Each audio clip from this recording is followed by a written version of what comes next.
Türkistonlik qarindoshlar, Sharq Turkiston xabar agentligining xabarlar programmasini ko'rishinglarni qizg'in qarshi olamiz. Tunda tafsiliy mazmunlarni diqqatingizga sunamiz. Xitoy tajovuzchilari Sharq Turkistonda yurgizayotgan irqiy qirg'inchilik jinoyatini paydaslash, Sharq Turkistondagi Turkiya xalqlarining etnik kimligi va kulturini yo'qotish qilmishini texmi cho'nqurlashtirmoqda.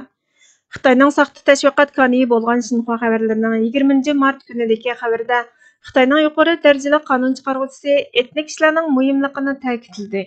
Mamlakatlar xalq qurultiyi doimiy komitetining muavin raisi, Xitoy Kompartiyasi Markaziy komiteti siyosiy byurosining a'zosi Li Hongrong dushanba kunidan chorshanba kunigacha etnik guruhlarning ishlarini qonun bo'yicha bartaraf qilishning kuchlik jamoat engini shakllantirishdagi muhimligini ta'kidladi.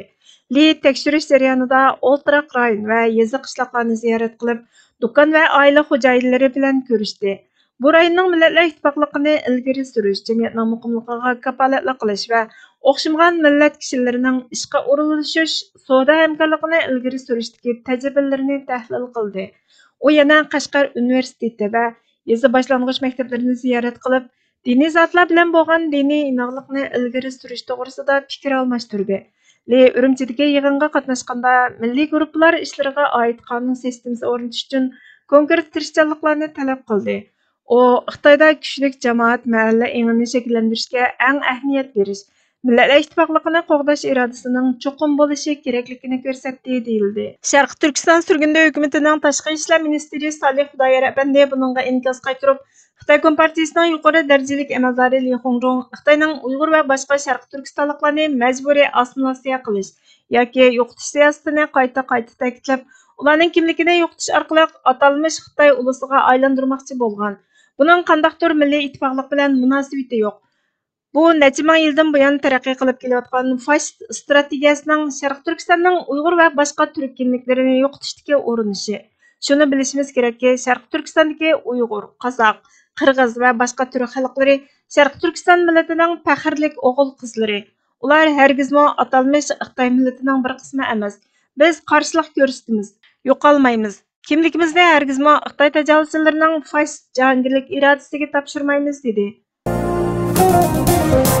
Xitoy organ yig'ib maqsadida Uyg'urlarning DNAsini radga tizmoqda ekan.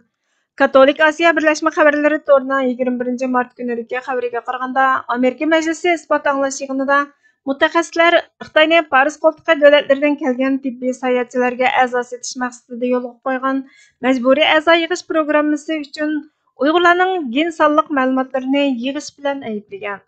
Mutaxassislarning Amerikaning Xitoyga qarshi parlament ijroiya komitetida bergan bayonotida cho'chqa go'shi va aroqdan farz tutgan Uyg'ur musulmonlaridan yig'ilgan organlarning nihoyatda yuqori bahoda sotilganligi bildirilgan.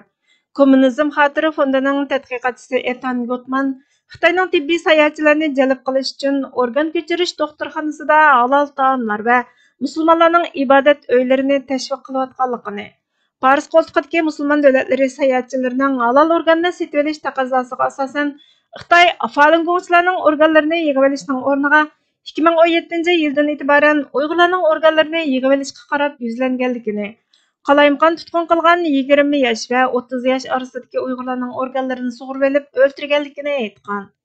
Xitoy doiralari 2015 yili yanvardan e'tiboran o'limga hukm qilinganlarning organlarini sug'urib olishning man'iy qilinganligini aytadi. Teksas shtatining vakili Dr. Tom Oliverson komitetda qilgan so'zida qurbonlarning ularning foydasi uchun emas, balki butun badan sog'lomligi va tug'ilma turlarini baholash uchun bir necha tibbiy sinovdan o'tadiganligini aytgan. Bildirilishicha, haqsiz sog'lomlik tekshirishining natijalari hech bir vaqt egasiga uqtirilmagan. Canberradagi Avstraliya davlatlik universitetining kandidati Matthew Robertson doiralar elib borgan davolash sinovlarining irsiyat tartibi sifatida ishlatilayotganligini, Uyg'urlarning salomatligini tekshirish nomida keng ko'lamda qon tekshirish va DNA tekshirish elib berilayotganligini o'tirg'a qo'ygan. Massachusetts Sanant instituti White Height biomeditsina tadqiqot o'rnining inson g'ol hujayra tajribaxonasining mudiri Maya Mutalipova Xitoyning DNA sonliq ma'lumot ombirining dunyo bo'yicha eng cho'ng ekanligini va uni yasashga milliard dollar ketganligini, davlatning a'zo ko'chirish sanoatining yiliga oz deganda 60 ming qatim mashg'ulot elib boradiganligini, eng arzon börekning bahosining 70 ming dollar, boshqa a'zolarning bahosining $500,000 yetadiganligini aytgan. Yangi Jersey shtatidan kelgan Cumhuriyetçiler Partiyasining Avam palata a'zosi, komitet raisi Chris Sims organlarning yig'ib olinishi to'g'risidagi Xitoyning xabarlariga ishonmaydiganligini aytib, Xitoy elchixonasidan qurultay vakillari umikini darhol atalmish Shinjonga boshlab kirishga ruxsat qilishni talab qilgan. Xitoy elchixonasi buningga javob qaytarmagan. Zolimning ishi darvaqa zulm selish, mustamlikachining ishimi o'xshashla xohlaganini qilish.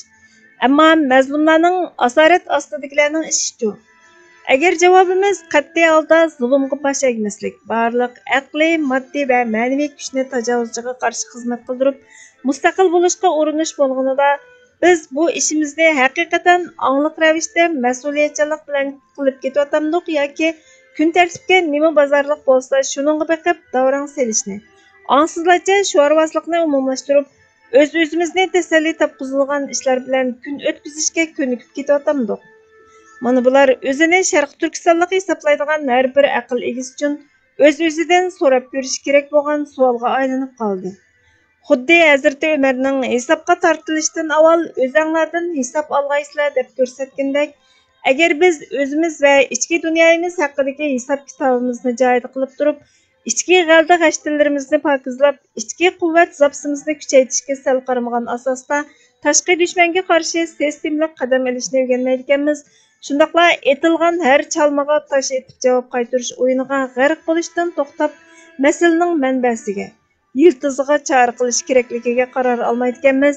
Hisobimiz bu dunyolikda dushmanning qo'li bilan elinsa, tangla mahsharda Rabbining huzurida ig'ir darajada elinmay qolmaydi. Chunki mas'uliyatsizligimizning Tangri oldidagi javobgarligi va surishtisning nima uchun zafar quchmaganligimizdan ko'ra safarimizni qandoq bosganligimiz va haq yo'l ustidagi urinishimizning samimiy bo'lgan yoki bo'lmaganligi, haqiqat asosida bo'lgan yoki bo'lmaganligi xususida bo'ladiganligi shubhisiz.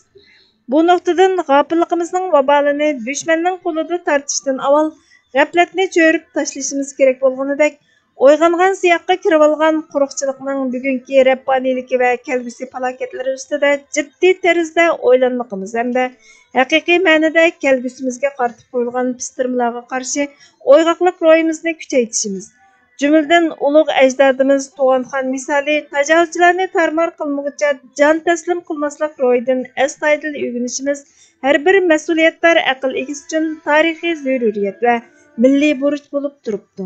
Burhan Muhammadning Chirik ruh va quruqchi zihniyat nomli maqolasidan elindi.